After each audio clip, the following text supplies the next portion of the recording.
একদল মানুষ আমার গাছ চুরি করে, গাছ ফেলে দেয়, মাটি ফেলে দেয়। এখানে গাছ লাগাতে দেয় না।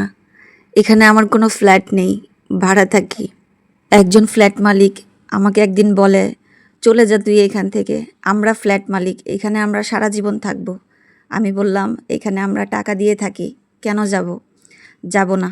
যতদিন আছি ততদিন থাকবো, আর ততদিন আমি এই কাজই করব। ছোট্ট একটা বীজই তো আমি ফেলি, আর আমার সৃষ্টিকর্তা আমাকে খুশি হয়ে, আমাকে ভালোবেসে কত বড় বড় গাছ আমাকে উপহার দেয়। আমি এগুলো খাই, আমার বাচ্চাদের খাওয়াই। শুধুমাত্র গাছ লাগাই বলে আমার সাথে সবার এত হিংসা, আমার সাথে শত্রুতা, আমাকে নিয়ে অনেক বিচার বসছে, আমাকে নিয়ে মিথ্যা কথা ছড়িয়েছে। তাতে কি লাভ হয়েছে? আমি তো আমার কাজ করে যাব। আমার সৃষ্টিকর্তা আমাকে খুশি হয়ে এত কিছু দিচ্ছেন, তোমাদের তো দিচ্ছে না, কারণ তোমরা হিংসুক। মানুষের সাথে শত্রুতা করে, মানুষকে আঘাত করে, কষ্ট দিয়ে কি তোমরা অনেক পেয়ে যাবে? তোমরা কি তোমাদের সৃষ্টিকর্তাকে খুশি করতে পেরেছ? এ জাতি মুসলিম জাতি। এ জাতি জানে না ইসলাম শান্তির ধর্ম, যে মানুষের সাথে শান্তি বজায় রাখতে হয়। আমি কাউকে কিচ্ছু বলিনি, শুধু চুপ করেছিলাম। সমস্ত মিথ্যা কথা শুনে গিয়েছি, আর আকাশের দিকে তাকিয়ে সৃষ্টিকর্তার দিকে নিজের মনের কথা বলেছি। একদিন এক ফ্ল্যাট মালিক মহিলা আমার সব গাছ সরিয়ে দিয়েছে। তখন আমি ক্ষেপে যাই। আমার গাছ কেউ নষ্ট করলে, সরিয়ে দিলে আমার অনেকটা কষ্ট হয়। উনি বলে, এটা তোমার জায়গা নয়, তোমরা এখান থেকে চলে যাও। কেন এখানে থাকবা?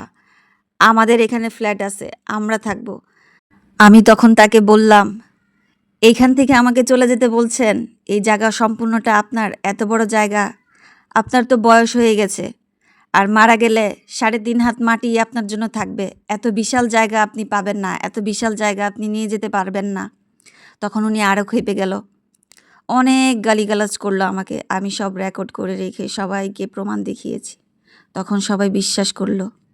ঠিক তার 2-3 মাস পরে এই মহিলার স্বামী মারা গেল। আমার কানে এলো এই ঘটনাটা। দারোয়ান বলে গেল যে এই মহিলার স্বামী মারা গেছে। সাথে সাথে বললাম, ইন্না লিল্লাহি ওয়া ইন্না ইলাইহি রাজিউন। কোনো মুসলিম মারা গেলে আমি এই শব্দটা উচ্চারণ করি, কারণ আমি যতটা আমার ধর্ম সম্পর্কে অবগত নই, ততটা ইসলাম সম্পর্কে অবগত। হঠাৎই লোকটার মৃত্যুর সংবাদ শুনে একটু কষ্ট পেয়েছি, কারণ একই ছাদের নিচে শত্রু হোক, আমরা তো 4-5 বছর ধরে একসাথেই আছি। উঠতে বসতে দেখা হয় বা টুকটাক কথা হয়। ঠিক এই লোকটাই প্রথম অবস্থায় আমরা যখন এখানে এসেছি, আমাদেরকে এখান থেকে চলে যাওয়ার জন্য কত কিছুই করেছে। একটা ঘটনা শেয়ার করি।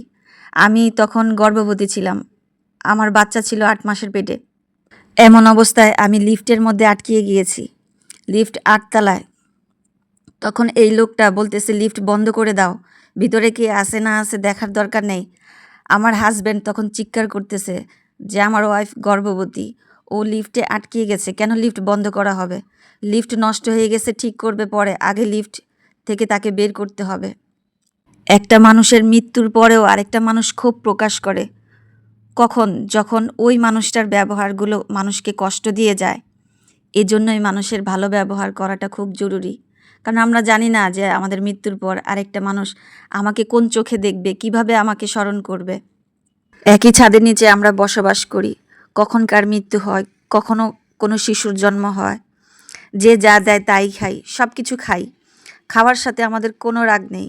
কিন্তু এই লোকটার মৃত্যুর পর যখন মিলাদ হয়, আমাদের বিরিয়ানি দিয়ে যাওয়া হয়, কিন্তু আমার মনে অনেক ক্ষোভ, অনেক রাগ, খুব কষ্ট ছিল। সেই খাবারটা আমি নিতে পারিনি, খাইনি, ফেরত দিয়ে দিয়েছি। বলছি, এই খাবার আমি কিভাবে খেতে পারি? আমার আত্মার মধ্যে যাবে না, আমার আত্মা সইবে না। আমার মনে এখনও কষ্ট আছে এই লোকগুলোর প্রতি, এই লোকটার স্ত্রী এবং এই লোকটার প্রতি।